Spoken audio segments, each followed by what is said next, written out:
Hello there, welcome along to another mixed martial arts conversation for Sky Sports. Live Bellator action coming up on Friday, October the 30th in the early hours of the morning on Sky Sports. It concerns the battle for the vacant middleweight title. Gegard Mousasi going up against the welterweight champion, Douglas Lima. I'm very pleased to say that Gegard joins us now. Gegard, great to see you. How are you? How's this training camp been in a pandemic? Yeah, it's been good. I'm good, thank you. Just a little bit different training, of course, with a smaller group. But I feel great. Condition is, I'm doing this for a long time, so I know what to do to get in shape. I know how to fight, so it's not that I need to learn something. So it's just getting in shape and being ready. And yeah, I'm good. Good to hear. The fight was initially scheduled for May, but now it's obviously October. How have you used that time? Was that frustrating, or was it nice to have a bit of a break and a step away from the sport? Well, the injury in my knee was hurting. No, it was not a good time because I thought maybe I had ACL surgery on that knee, so I thought, oh, it's maybe bad again. Luckily, it wasn't anything bad. Waiting, and then they scheduled, and then they said maybe next month, and then it was next month. So a little bit uncertain time. It wasn't a fun time, that I can tell, as I think a lot of people don't enjoy Corona time. No. Frustrating? Did you have access to the gyms that you needed to? Did you have access to the sparring you needed? Yeah, I have my own gym. They closed for a while. I stopped my training myself because I knew it's not gonna happen. The fight, even before they canceled the fight, I knew it's not gonna happen.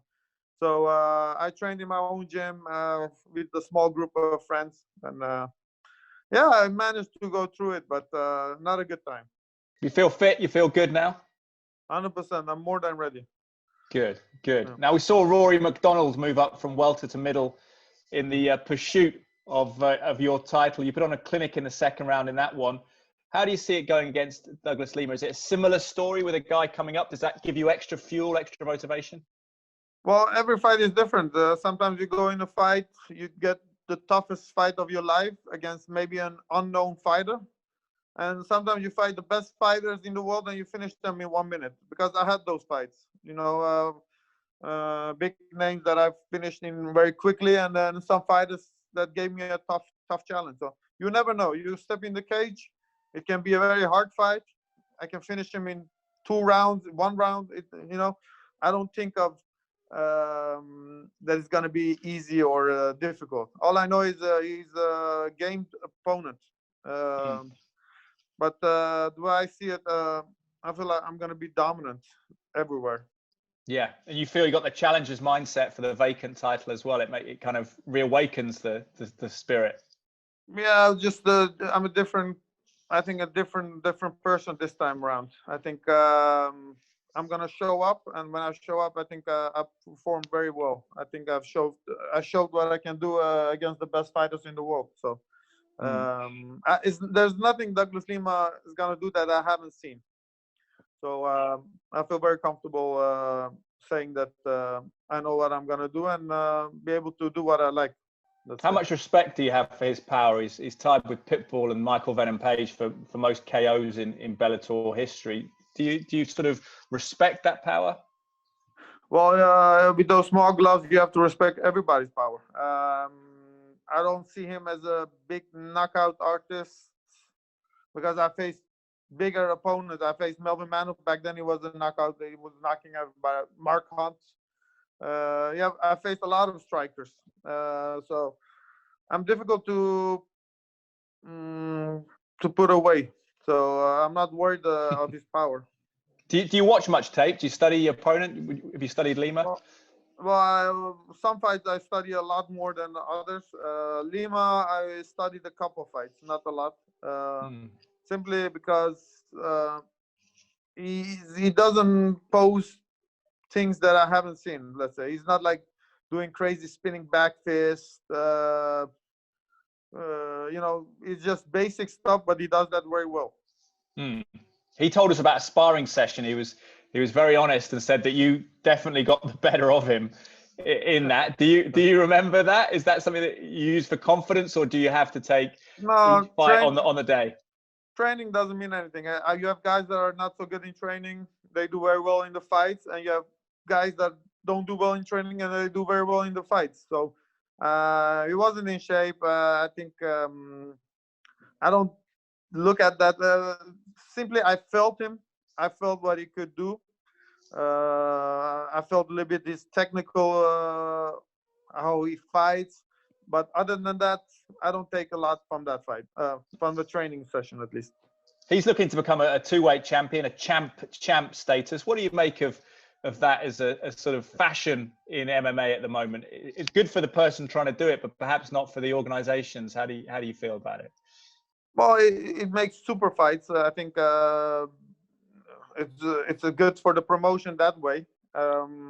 Maybe not for the challengers, because one champion has to defend two category weight classes. So, but it's making up for a good fight. I think people like the fight, looking forward to the fight. So it creates attention. So yeah, I'm all for it. So for me, it doesn't matter. You know? We spoke to Michael Venom Page about the fight, and he felt that your strength would be potentially the difference, particularly on the ground. Do you see it that way, that when you've got a guy coming up, that perhaps you try and change your game plan a little bit to counter that and try and use your natural strength on the ground? Well, he's a big welterweight. I felt him. He could easily fight middleweight. But his body frame is at a certain point, that's his body frame. He's not natural middleweight anyway. But he is a big welterweight. I think the difference is going to be maybe 5 pounds.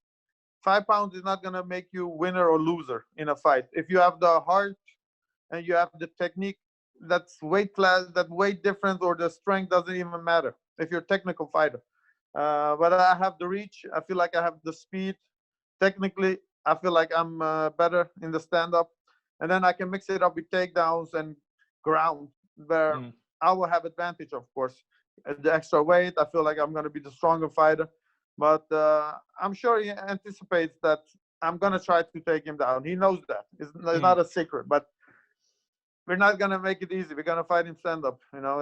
And then whenever the takedowns come, I will take advantage. But like I said, if a guy is technical, strength doesn't even have to be a factor. I mean, you've seen a lot of guys like Machida. If you're technical, you keep the distance well, people are not going to even come close to you, let alone grappling or wrestling, you know. So it's all about how technical he will be.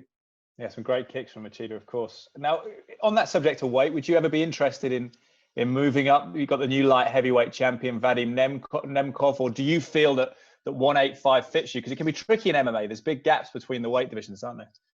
Yeah, that's 20 pounds something, 22 pounds difference, 20 pounds, something like that. So, yeah, that's a big difference. But I fought heavyweight, light heavyweight. I could do it. For me, no problem. But it depends what the organization wants. I'm up all for it, as long as they keep me busy. As they say, hey, come fight next week, I'm okay. I don't want to go 4 months in between. I'd rather have it quickly. As long as they give me fights, I fight anyway. Well, it sounds good. Like you're definitely thinking you're committed to the sport. Because I know a little while ago you'd considered not thinking about retirement, but it'd been in your mind. But it feels like you're totally focused again and in love with the sport. Is that true? Yeah, and I can tell you, this fight, I'm gonna look very good. I think I've made some changes that gonna make me that have made me a lot better fighter.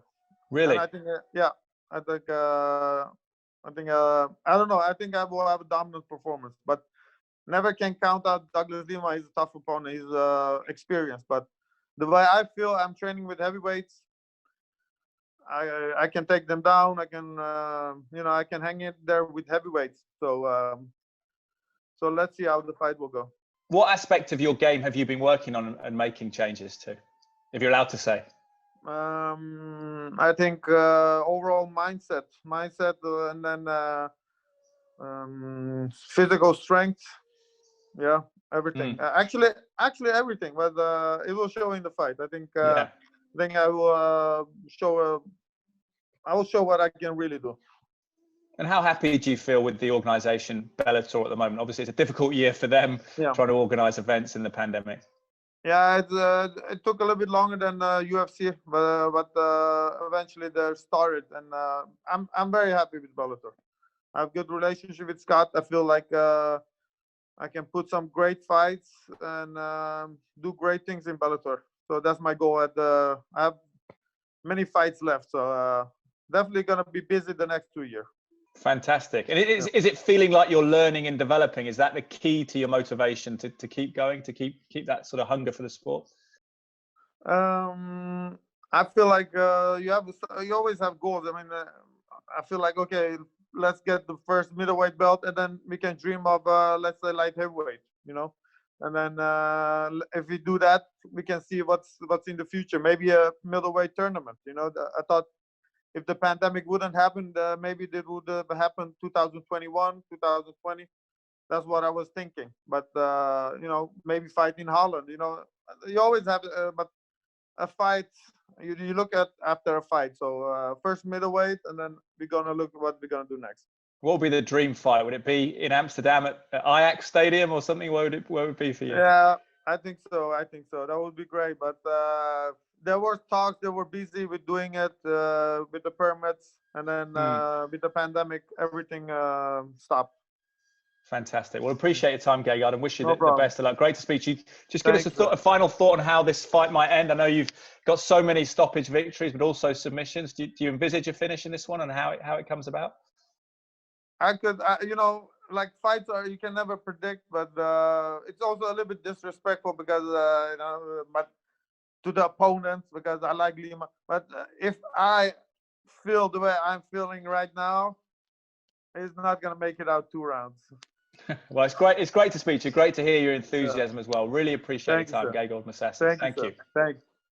Well, fantastic to speak to Gegard Mousasi there, looking to reclaim that title against Douglas Lima. Seems in very good spirits. Remember, this fantastic fight will be live on Sky Sports, part of the Bellator event, the early hours of Friday morning, October the 30th. Thank you for watching this. Remember, for more MMA content, head over to skysports.com.